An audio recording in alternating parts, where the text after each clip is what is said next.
Retrouvez Businesswoman avec MAF Pro. L'assureur des artisans, commerçants et professions libérales, c'est MAF Pro et c'est pour vous les pros. C'est la MAF.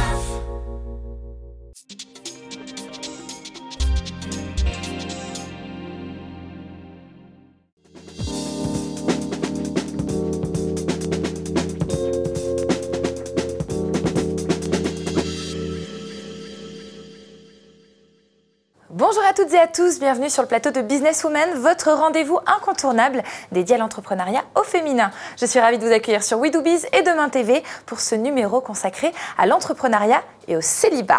Lancer une entreprise est un job à temps plein et il n'est pas rare de devoir mettre sa vie personnelle et amoureuse entre parenthèses pendant un long moment pour se consacrer à 100% à son activité. Seulement parfois, la solitude peut vite se faire ressentir. Alors comment allier vie professionnelle et vie amoureuse? Comment sortir du célibat quand on est entrepreneur? Pour répondre à ces questions, j'ai le plaisir de recevoir Nathalie Paquet, fondatrice de Secretalis, et Charline Goutal, fondatrice de Ma Petite Culotte, qui ont accepté de témoigner sur leur parcours. Bienvenue mesdames, je suis ravie de vous avoir sur le plateau. Comment allez-vous déjà? Très bien, merci. Bien, super. Alors moi j'ai une question à vous poser d'emblée. Est-ce que vous diriez, mesdames, que votre rôle de chef d'entreprise a tendance à faire fuir les hommes ou au contraire à les attirer? Ça dépend lesquels. Déjà, oui. Ça peut attirer au premier abord et puis vite enlever le rêve ensuite quand on se rend compte de la réalité et de l'emploi du temps que ça génère et du rythme de vie, je pense. Ça les attirerait pourquoi, selon vous? L'image, après moi dans mon secteur c'est vrai que en plus je travaille dans la lingerie donc ça peut attirer quelques curieux et puis le fait d'être de temps en temps dans les médias etc ça peut attirer un certain type de personnes aussi. Est-ce que c'est cela qu'on a envie d'attirer? Non, justement c'est bien ça le problème. Vous en pensez quoi vous Nathalie du coup? Non, moi je pense que ça les fait plutôt fuir. Après tout dépend effectivement dans quel domaine d'activité les hommes se situent, s'ils sont cadres, s'ils sont ouvriers, s'ils sont... Mais généralement, un homme, il a envie d'une femme qui prépare à manger, qui ait du temps à lui accorder. Et c'est une chose, malheureusement, qu'on n'a pas... Bon, on n'a pas beaucoup de temps quand on doit gérer et la comptabilité et l'entreprise, surtout quand c'est des petites PME, c'est pas facile. Oui, c'est pas évident de pouvoir gérer ça. Et justement, on voit qu'il y a beaucoup de femmes, beaucoup de couples qui se séparent lors de la création d'une entreprise. Est-ce que c'est si compliqué que ça, finalement, d'allier les deux? Surtout de passer d'un statut de salarié et ensuite de devenir entrepreneur, de se lancer corps et âme dans son projet, même si on peut travailler beaucoup quand on est salarié aussi, mais en plus de l'emploi du temps, il y a aussi l'instabilité financière qui est très difficile à gérer, la pression qui est extrêmement délicate. Et donc ça, c'est quelque chose qu'on partage forcément avec son compagnon. Et est-ce qu'il a les épaules pour supporter ça? Est-ce qu'il en a envie? Est-ce que c'est un rythme de vie qui lui plaît? Ça reste la question. Parce que vous, justement, il me semble que vous aviez créé votre entreprise, vous étiez alors en couple? Oui. Absolument, depuis quelques années. Et en fait, ça a été, j'ai pas réussi à gérer, on n'a pas réussi à gérer. Et c'est vrai que le changement brutal de situation a été fatal pour le couple et on s'est perdu en route en fait. Et moi la première parce que j'étais tellement passionnée par mon activité, et je le suis toujours d'ailleurs, et tellement excitée de développer mon activité que j'en étais plus au service de mon couple. Ouais. Et de votre côté, Nathalie, vous avez eu des problèmes à la création d'entreprise? Vous étiez déjà célibataire? Non, j'étais mariée, j'ai divorcé la même année où j'ai créé l'entreprise. À partir du moment où vous avez créé l'entreprise, ça a vraiment en 2006. Ça remonte à 10 ans. Vous pensez que c'est quoi? Quel est le frein justement à cette pérennité du couple quand on crée une entreprise? En fait, il n'y a pas de frein, c'est des freins psychologiques qu'on se met, c'est des barrières, mais il n'y a pas réellement de frein. La femme, elle est conditionnée depuis l'enfance, il faut faire manger, il faut faire le ménage, il faut faire... L'homme, il a souvent cette image-là également. Et après, quand on leur dit non, c'est pas possible, ou tel jour je suis en déplacement à Paris et je serai pas en province, ou forcément ça pose des problèmes derrière. C'est un peu compliqué du coup. Mais ça ne veut pas forcément dire qu'il faut absolument être célibataire quand on crée son entreprise. Non, pas du tout. Il y a des femmes qui arrivent à allier tout à fait les deux, la vie de couple et la vie... Et la vie professionnelle. Mais comment on fait alors quand on est entrepreneur, qu'on est célibataire, pour rencontrer des hommes et pour trouver le temps de les rencontrer? Où c'est qu'on les rencontre, ces hommes-là? C'est bien la question. C'est la question qu'on se pose quand justement. On n'a pas le temps, on n'a pas forcément les finances pour sortir aussi, suivre ses copines ou ses amis. C'est la question que je me suis posée, c'est une question qui est hyper pertinente. Et il y a un moment donné... Quand on se rend compte qu'on est seul depuis plusieurs mois, qu'on n'est pas sorti depuis plusieurs mois, on se remet en question, on se dit, oh là, mais comment je vais faire en fait? Comment on fait comment on fait pour rencontrer quelqu'un? Et c'est là qu'intervient la question, je pense que beaucoup de monde s'est posé, en tout cas dans ma tranche d'âge, j'imagine, c'est les applications de rencontre. Voilà, l'amour 2.0, on connaît. Les applications, du coup, est-ce que c'est une... Non. Personnellement, je suis jamais allée sur Internet. Jamais allée sur Internet, que des rencontres en vrai? Oui. Ça, c'est ce que vous privilégiez? Oui. Et c'est plutôt bien? Bien, je ne sais pas, parce que je suis toujours seule. Mais en tout cas, en fait, si vous voulez, il y a le célibataire. Enfin, on peut être célibataire parce qu'on le subit ou parce qu'on le choisit. Bien sûr. Donc moi, c'est pas, je le subis pas. C'est un choix maintenant. Donc, pour pouvoir trouver la bonne personne, justement. Oui, je préfère prendre le temps, trouver quelqu'un avec qui il y a de la passion. J'ai pas envie d'une routine, j'ai pas envie d'un... Voilà. Et du coup, le 2.0, donc vous, ça vous intéresse pas du tout, Nathalie? Non. Pas envie de le tester? Ben non, mais pourquoi pas? Et de votre côté, Charline, vous avez justement essayé un peu cette technique? C'est assez rigolo. C'est une petite anecdote, justement, parce que je voulais contacter une application de rencontre pour la Saint-Valentin dernière, dans le cadre de notre activité, pour pouvoir faire un partenariat avec eux. D'accord. Et je connaissais absolument pas comment ça fonctionnait. Enfin, j'en avais entendu parler par mes copines, etc. Certaines qui se sont mariées avec des hommes qu'elles ont rencontrés sur ces applications.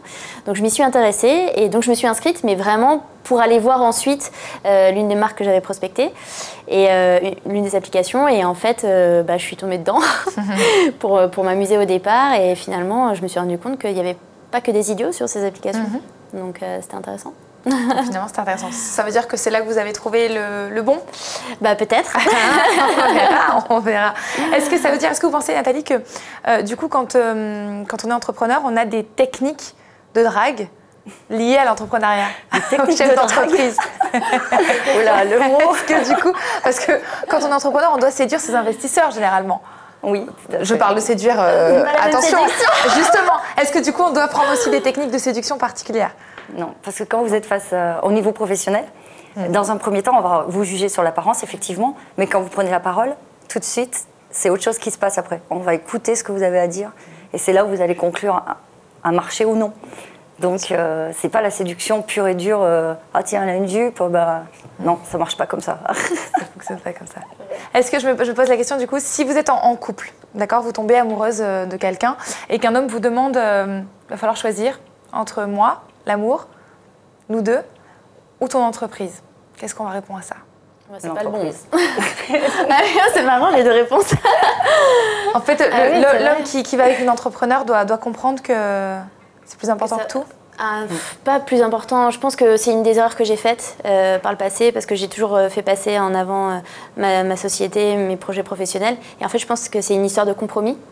Et un couple, c'est un compromis. Donc, il faut aller vers l'autre et que l'autre aille vers nous. Il fera des efforts et puis nous, de notre côté, à faire des efforts. Mais c'est un peu comme ça que moi, je conçois le couple maintenant.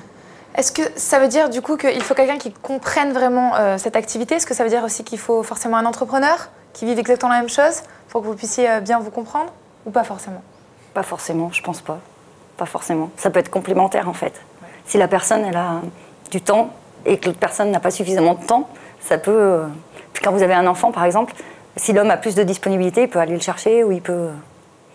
Alors qu'une femme, si elle est prise jusqu'à 20h, elle ne peut pas aller aux fêtes de l'école, elle ne peut pas... Elle se prive de beaucoup de choses, quoi. C'est complémentaire en fait, le fait d'être entrepreneur avec quelqu'un qui a une activité qui est plus stable, de salarié par exemple.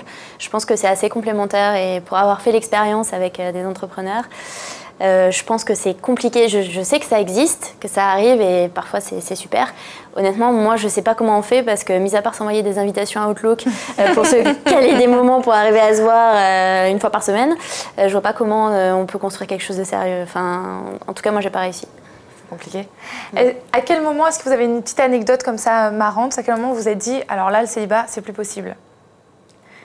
Ah non, je me suis jamais posé. Non, parce que du coup, vous, en fait, votre position, c'est de se dire que finalement, c'est aussi bien d'être célibataire et de... Oui, tout à fait. C'est pas forcément obligé d'être en couple ou marié pour avoir... Vous pouvez rester seul et puis prendre du bon temps. Parce que vous avez des enfants aussi? Oui. Ouais, moi, j'ai pas d'enfant, donc j'ai quand même la question où je me dis, voilà, j'ai envie de construire une famille, j'ai envie d'avoir des enfants, etc. Donc, à un moment donné, ça vient forcément sur le terrain, quoi. Ouais. Donc, moi, c'est mes parents qui m'ont fait réfléchir.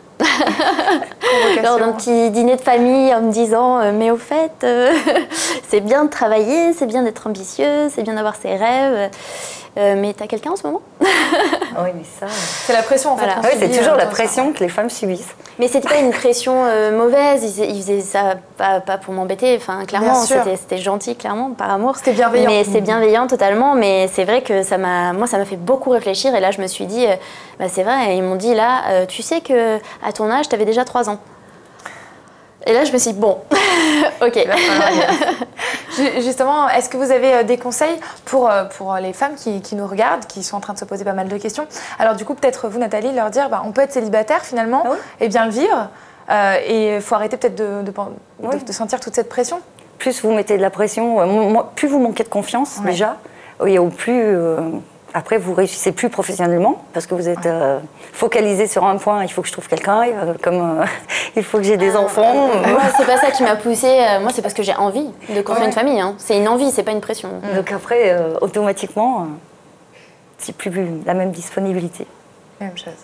Et justement, à l'inverse, Charline, est-ce que du coup, vous auriez des conseils à donner à ces femmes qui attendent, tant bien que mal, de ne plus être célibataires?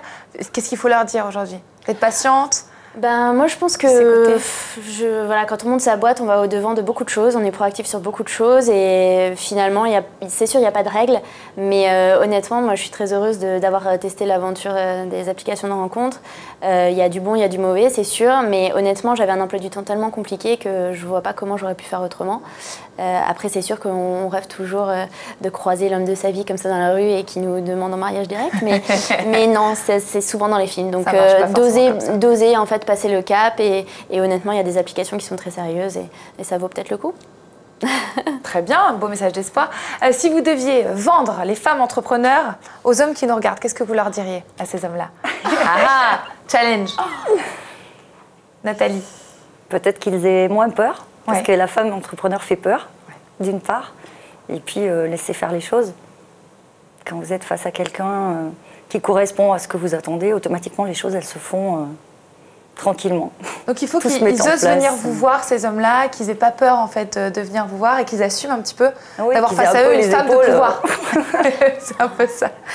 De laisser la liberté, l'autonomie, parce que quand on est entrepreneur ou dirigeant, c'est vrai qu'on a une grande autonomie, une grande liberté. Et je pense que c'est hyper important de savoir préserver ça dans son couple aussi, avec le profil d'entrepreneur femme, je pense. Donc la confiance et la liberté, c'est essentiel. C'est la base et ce qui vous permet aussi de pérenniser votre entreprise finalement. Et l'audace aussi. L'audace, sinon vous ne seriez pas là aujourd'hui. Qu'est-ce que je peux vous souhaiter pour l'avenir finalement? Du coup là. Plein de bébés.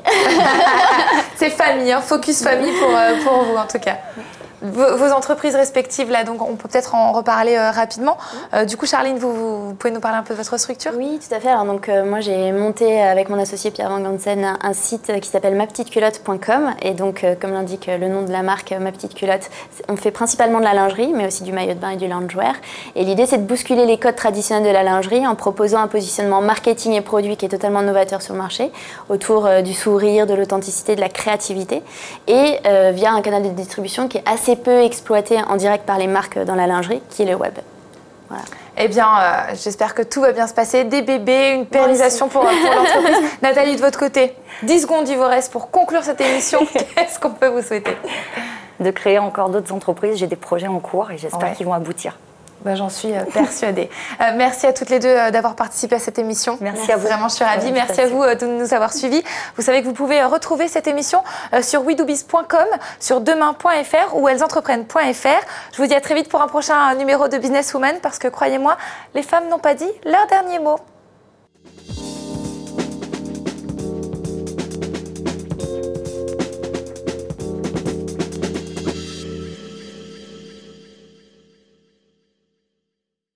Business Woman vous a été présenté par MAF Pro.